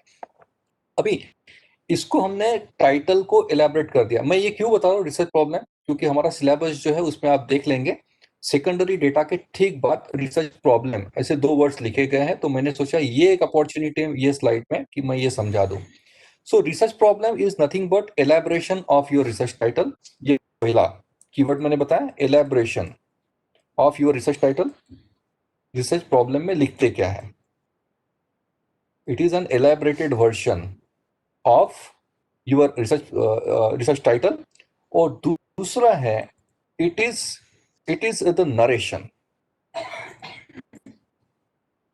it is the narration of the problematic situation that you wish to address। आपने टाइटल में थीम ली है ना, उस थीम को हम लोग इलैबोरेट कर रहे हैं, यानी हम लोग रिसर्च प्रॉब्लम लिख रहे हैं, और उस थीम को एक सिचुएशन होती है कि वो थीम जो भी टॉपिक, जैसे थ्योरी ऑफ प्लांट बिहेवियर, उसका अपना एक हिस्ट्री होगा, उसका अपना एक इवोल्यूशन हुआ होगा over the period of time, और आज की डेट में उसको आके वो कहीं पे तो भी रुक गया होगा। It's a situation which is not yet resolved, यानी मी, और वो रिजॉल्व करने के लिए जो आप नरेशन कर रहे हो कि what is the situation prevailing that need to be addressed, उसको लेके जब आप इलैबोरेशन करते हो that becomes your research problem statement. आप थोड़ा सा गौर से अगर पढ़ेंगे रिसर्च प्रॉब्लम स्टेटमेंट, रिसर्च आपको मालूम है प्रॉब्लम यानी समस्या ऐसा नहीं है, डिक्शनरी मीनिंग नहीं है। प्रॉब्लम का मतलब है प्रॉब्लमेटिक सिचुएशन। प्रॉब्लमेटिक सिचुएशन का मतलब है एक ऐसी सिचुएशन रियल लाइफ में है which is not yet resolved, कि उसकी वजह से एक ऐसी सिचुएशन है कि जिसका सोल्यूशन मिलना या जिसको एड्रेस करना जरूरी लगता है। और वो सिचुएशन को जब आप इलैबोरेट करते हो, नरेट करते हो, that becomes your research problem statement। or research problem statement is typically presented in the form of a single paragraph generally, or you may use a couple of paragraphs for its presentation। so this is all about research problem statement जो आपके what में contribute करता है। पर majorly आप अगर आप बात करेंगे टाइटल, रिसर्च प्रॉब्लम, उसके बाद ऑब्जेक्टिव्स, और उसके बाद हाइपोथेसिस, ये क्लियर करते हैं कि आप क्या करना चाहते हैं, ये कंट्रीब्यूट करते हैं आपके व्हाट में। आपका जो पूरा का पूरा रिसर्च स्टडी, मैं इसको थोड़ा सा क्लीन कर लेता हूं। आपका पूरा का पूरा रिसर्च स्टडी जो है, आपको भी रियलाइज हुआ होगा कि ये पूरा रिसर्च स्टडी क्या बोलते हैं, रिवॉल्व होता है around your set of objectives and hypothesis statements. यानी क्या, आपको एनालिसिस करना है, your analysis revolves around objectives and hypothesis statements. यानी आपको एनालिसिस करना है, यानी क्या करना है, आपने ऑब्जेक्टिव्स में जो लिखा है, आपका टाइटल, फिर से आपका टाइटल जो है वो ब्रॉड सेंस में बताता है कि what you wish to achieve, और आपके ऑब्जेक्टिव्स जो है वो बताते हैं what all you wish to study. What all ये बताता है व्हाट इन ब्रॉड सेंस, ये बताता है what all in specific sense, यानी क्या, इसके फाइन ट्यून किए हुए टुकड़े जो है इसको हम लोग ऑब्जेक्टिव्स कहते हैं। और उसके बाद आती है हाइपोथेसिस, और हाइपोथेसिस बताता है एजम्पशन टेस्टिंग, एजम्पशन, और यहाँ पे होती है टेस्टिंग फॉर जनरलाइजेशन पर्पस। इसके ऊपर मैं परसों बात करूंगा मेरे थर्ड सेशन में। ये जनरलाइजेशन पर्पस के लिए ये 3 चीजें बताती है कि आप क्या अचीव करना चाहते हैं, क्या रिसर्च करने वाले हैं। और आपका पूरा का पूरा एनालिसिस रिवॉल्व होता है ऑब्जेक्टिव्स और हाइपोथेसिस के स्टेटमेंट के इर्द गिर्द। देखिए, this is the message as we can see this picture, and the message over here is that you just begin with end in mind. आप क्या अचीव करना चाहते हैं ये अगर क्लियर है तो फिर कैसे अचीव करना है ये बहुत मीनिंगफुल हो जाती है चर्चा। पर बहुत सारे रिसर्च स्कॉलर का ये क्लियर नहीं होता है कि what they wish to achieve, then how can not be discuss. यानी घर से निकलने से पहले अगर आपको मालूम है कि कहाँ जाना है तो फिर रास्ता कौन सा लेना चाहिए इसकी डिस्कशन हो सकते हैं। पर घर से निकलते वक्त यही नहीं मालूम कि कहाँ जाना है, कोई भी रास्ता पकड़ लीजिए, कोई फर्क नहीं पड़ता है। वही चीज यहाँ लागू हो जाती है। मैं ये बताने की कोशिश कर रहा हूँ कि ये जो स्लाइड है इसमें आप देखेंगे कि एक जनरल जनरल कन्वेंशन ऐसा है कि कोई भी रिसर्च स्कॉलर, इन जनरल बात कर रहा हूं मैं, सबके सब नहीं हो सकते, पर in general research scholar PhD करते वक्त पहले डेटा कलेक्ट करता है और फिर सोचता है कि इसका एनालिसिस क्या करूं। बराबर है, आपने डेटा कलेक्ट कर लिया और फिर सोचते हैं कि ये डेटा को एनालाइज कैसे करूं। मैं एग्जैक्टली उल्टा रिकमेंड कर रहा हूं। आप पहले वर्कआउट कर लीजिए। आपके पास ऑब्जेक्टिव्स है, आपके पास ऑब्जेक्टिव्स है 1 से लेके इफ सपोज 14 ऑब्जेक्टिव्स है आपके, और आपके पास हाइपोथेसिस है, और आपने इफ सपोज 1 से लेके H1 से लेके आपने H9 ऐसे हाइपोथेसिस बनाए हैं। ऑब्जेक्टिव्स का एनालिसिस करते वक्त इसको सेटिस्फाई किया जाता है, ऑब्जेक्टिव्स को सेटिस्फाई करते हैं और हाइपोथेसिस का टेस्टिंग करते हैं। आप कभी भी ये नहीं बोल सकते हो कि सर मैं ऑब्जेक्टिव नंबर 1 को कौन सी टेस्ट लगाऊं। ये मीनिंगलेस सेंटेंस है क्योंकि ऑब्जेक्टिव्स को कभी टेस्ट नहीं लगती है, हाइपोथेसिस का टेस्टिंग किया जाता है। यही एनालिसिस का फर्क है। ऑब्जेक्टिव्स को सेटिस्फाई करने के लिए एनालिसिस कुछ और होता है जिसको डिस्क्रिप्टिव कहते हैं, डिस्क्रिप्टिव एनालिसिस। और हाइपोथेसिस का टेस्टिंग करते वक्त जो एनालिसिस किया जाता है उसको इन्फरेंशियल एनालिसिस कहते हैं। अगर आपको ये बेसिक चीजें नहीं मालूम तो एनालिसिस आप कर नहीं पाओगे। और फिर हम लोग क्या करते हैं, डेटा कलेक्ट करने के बाद जब एनालिसिस हमको नहीं जमता है तो हम एक तीसरे आदमी को ढूंढना शुरू कर देते हैं और उसको आउटसोर्स करने की कोशिश करते हैं। नथिंग रॉन्ग विथ इट, पर आपको ये बेसिक अंडरस्टैंडिंग तो होना जरूरी है ना। नहीं, अभी मैं क्या बोल रहा हूँ आपको कि ऑब्जेक्टिव्स में आपको बताएंगे कि आप क्या करना चाहते हैं और हाइपोथेसिस आपको बताएंगे कि कौन सी टेस्ट लगानी है।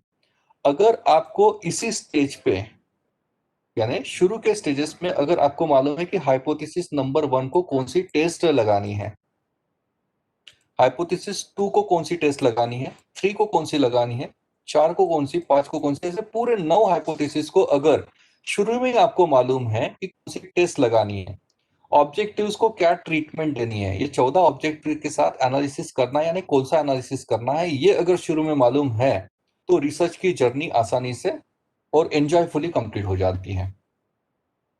यानी मैं ये रिकमेंड कर रहा हूं कि begin with end in mind. Data collect करने के बाद मत सोचिए एनालिसिस क्या करना है। मैं ये बोल रहा हूं कि आप पहले एनालिसिस के टूल्स डिफाइन कर लीजिए कि इसका क्या करना है, अकॉर्डिंगली डेटा कलेक्ट करेंगे तो आपकी डेटा रिक्वायरमेंट की नीड्स जो है वो सेटिस्फाई हो जाएगी।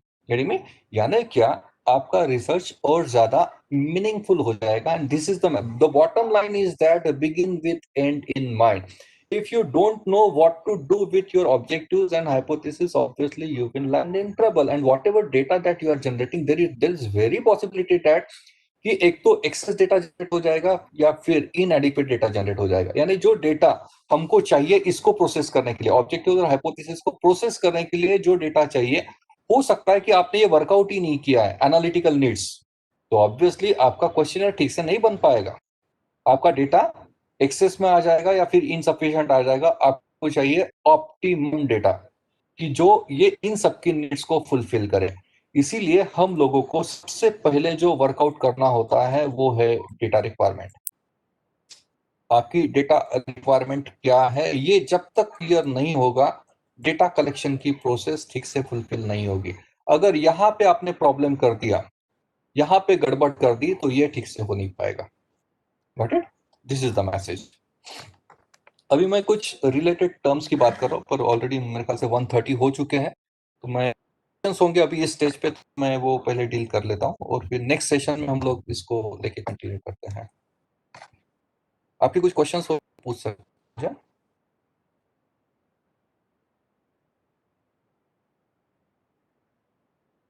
तो चैट बॉक्स भी देख लेता हूँ मैं एक बार।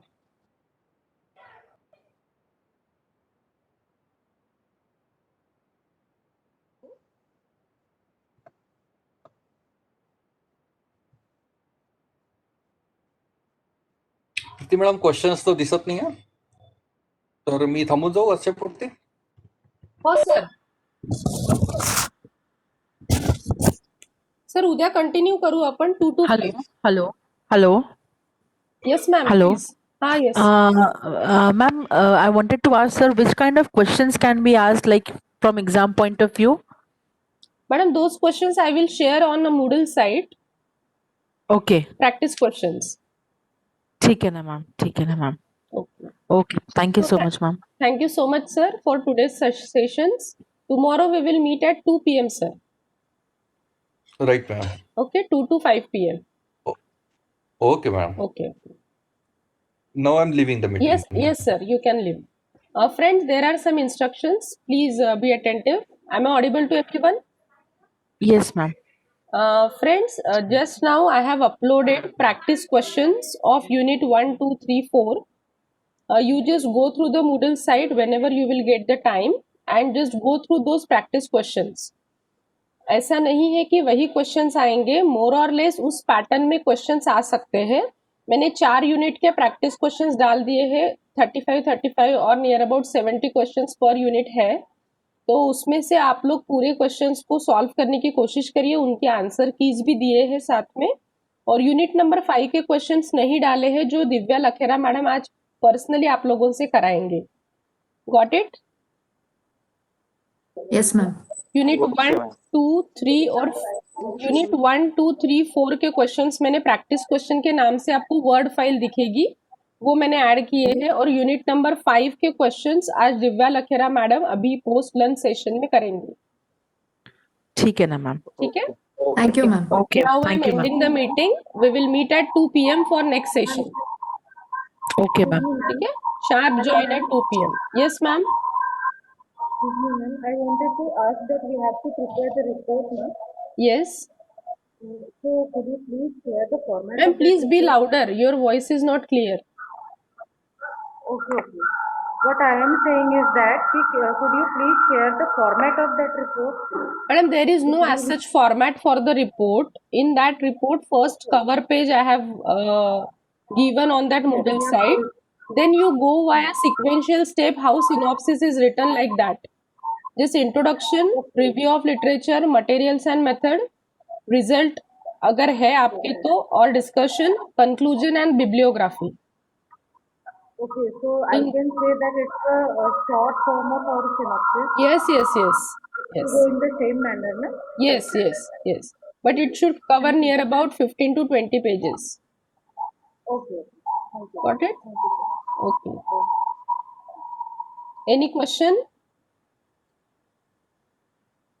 So now I am ending the meeting. We will meet at 2 p.m. for our next session. Excuse me ma'am. Yes. Ma'am Lakhera ma'am का जो सेकेंड सेशन था फर्स्ट डे का, हाँ, उसका रिकॉर्डिंग नहीं हुआ है, इसलिए वो मैंने सेंड नहीं Okay, किया, रिकॉर्डिंग में थोड़ा प्रॉब्लम Okay, आ ma'am. रहा है, दैट्स व्हाई। अभी कल के जो 2 सेशंस है वो मैं अभी आप लोगों को दे रही हूँ। Okay, ma'am. Thank you, ma'am. Okay.